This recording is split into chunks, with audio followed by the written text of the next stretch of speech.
સ્થાનિક સ્વરાજની ચૂંટણીને લઈને આણંદમાં રાજકીય ગતિવિધિઓ તેજ બની। ચૂંટણીની જાહેરાત સાથે જ ઉમેદવારોની પસંદગી માટે સેન્સ પ્રક્રિયા હાથ ધરાઈ। તારાપુર ચોકડી નજીક ગોકુલધામ ખાતે નિરીક્ષકો સમક્ષ દાવેદારોનો મોટો મેળાવડો જામ્યો।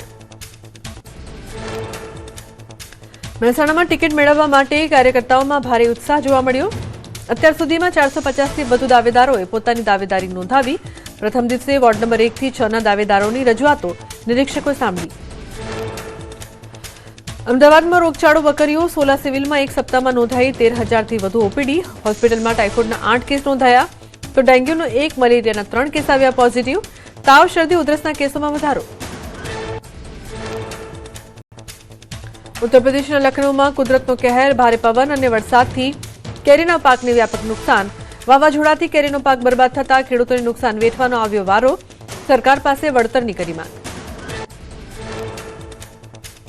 એક અઠવાડિયાની રજા બાદ ફરી ધમધમતું થયું બેડી માર્કેટિંગ યાર્ડ। વરસાદની આગાહીને પગલે ખેતપાકોની રખાઈ આવક બંધ।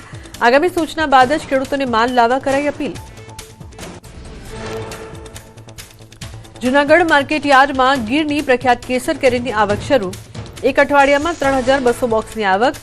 20 કિલોના 1,000થી 4,200 બોલાયા ભાવ।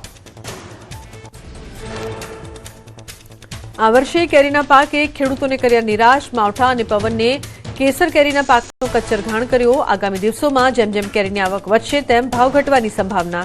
15 દિવસ બાદ જામશે કેરીની સિઝન।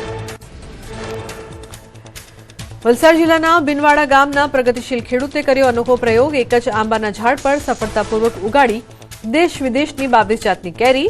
બિગ પ્રિન્ટ, ક્લિંક, ડાર્ક મિયા, આમ્રપાલ, થાઈ, બનાના, રેડ આઇવરી કેરીની જાત વિકસાવી।